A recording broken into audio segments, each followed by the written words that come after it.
Agus. Entah berapa Agus di tahun ini yang sudah sangat-sangat meresahkan gitu. Tapi di sini gue nggak bakal bahas tentang Agus sedih gitu. Jadi gue akan membahas tentang Agus yang lain. Jadi yang kali ini bakal gue terangin adalah pasal tentang Agus Libert. Yap, tentang Agus Libert yang udah diberi cobaan malah dicoba-cobain satu persatu gitu. Jadi yo, ini terangin. Jadi di awal video gue akan disclaimer dulu bahwa kasus Agus ini masih belum sampai final. Dan gue akan membahas tentang pendapat dan opini-opini orang-orang di internet dan juga hasil penyelidikan dari polisi sampai video ini dibuat. Jadi gue tidak akan menunjukkan sudut Agus atau sudut yang dianggap korban pada kasus ini.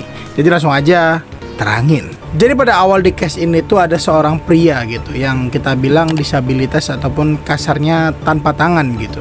Jadi waktu pertama kali kasus ini tuh ada, gue tidak mengklaim bahwa Agus ini yang salah gitu. Jadi gue agak kegocek gitu, dimana polisi menetapkan seorang disabilitas tanpa tangan memperkosa wanita gitu. Nah sampai di sana tuh ada sebuah video wawancara. Nah di video wawancara itu menjelaskan bahwa si Agus ini bercerita tentang dirinya, dimana dia tuh masih dibantu untuk buka baju, buang air besar, buang air kecil, dan melakukan segala aktivitas lainnya yang tidak memungkinkan untuk dia lakukan seorang diri dikarenakan dia seorang disabilitas dan tidak mempunyai tangan. Nah kasus itu mencuat sedikit demi sedikit gitu ya, sampai keluar konferensi pers tentang kasus Agus ini, dimana polisi dinilai sangat salah untuk menetapkan si Agus ini sebagai tersangka. Dimana kalian bisa dengarin sendiri bahwa di video ini polisi menjelaskan bahwa kasus ini bukanlah kesalahan dari mereka, tapi dikutip dari bukti-bukti yang mereka temukan. Jadi sebelum kita masuk di kasus ini terlebih dalam, kita harus tahu dulu dong Agus ini siapa gitu. Jadi Agus ini merupakan sosok pria disabilitas yang berasal dari Nusa Tenggara Barat dengan nama lengkap Iwayan Agus Suartama.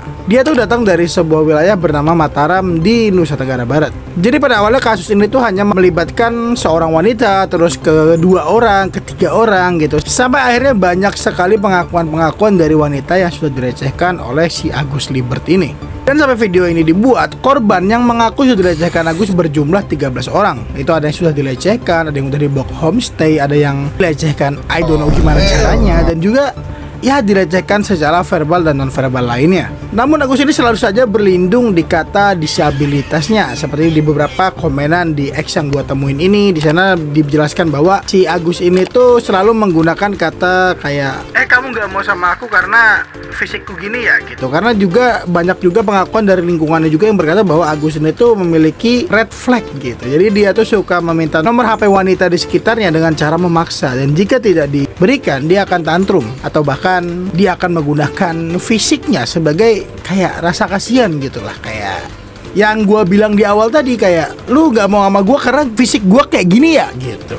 Jadi setelah kasus ini tuh benar-benar mencuat, yang pada akhirnya tuh banyak banget sama aku bahwa Agus ini memang punya sifat yang playing victim, dan juga ya punya kepintaran di atas nalar manusia gitu, dimana dia bisa dibilang lebih pintar dari Yagami Lighto gitu kan, si Kira. Dan yang jadi kocaknya gitu, setelah dia membuat video wawancara dan kayak menjelaskan dirinya seolah-olah tidak bersalah, dia tidak bisa ngapa-ngapain, adalah beberapa foto dan video yang kayak I don't give a fuck bro. Kayak dia bisa naik Tosa, dia bisa bermain alat musik gitu kan. Dia kayak, ya dia tuh gak bisa naik motor gitu, tapi yang dinaikin itu motor gitu kan, karena Tosa anjing gitu kan. Dan bahkan di beberapa video yang gue dapat juga, di beberapa foto yang gue lihat, dia bisa menulis dengan kakinya. Lantas Agus mana yang tidak bisa buka baju sendiri or something gitu kan. Dan bahkan yang lebih plot twistnya lagi, dari pengakuan pemilik homestay yang sering digunakan oleh Agus ini, dia mengaku bahwa Agus tuh kerap kali datang ke sana, sehari bisa 2 kali, dan membawa 2 wanita yang berbeda gitu. How the fuck are you doing, maksud gua?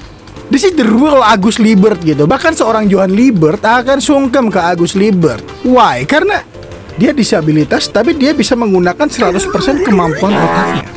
That's be cool man. So saudara, kasusnya itu masih dalam penyelidikan lebih lanjut gitu ya. Jadi kalau kedepannya ada something perkembangan yang menarik lagi gitu, bakal kita bahas lagi gitu kan. Karena kasus ini sampai di sini. Jadi sebelum ada kelanjutan kasus atau video ini, kalian jangan main hakim sendiri dulu dengan menghujat or something kepada Agus atau kepada korban. Disclaimer nih, Karena ya kita lihat dulu perkembangan kasusnya, semoga ada mengarah ke lebih baik gitu, dan semoga semua orang tidak akan menjadi korban Agus-Agus selanjutnya, ataupun tidak ada Agus-Agus meresahkan lagi yang muncul gitu. Udah cukup 3 orang Agus gitu kan. Jadi kalau kalian suka konten ini bisa bantu gua dengan klik tombol subscribe gitu. Jadi gitu aja dan arigato.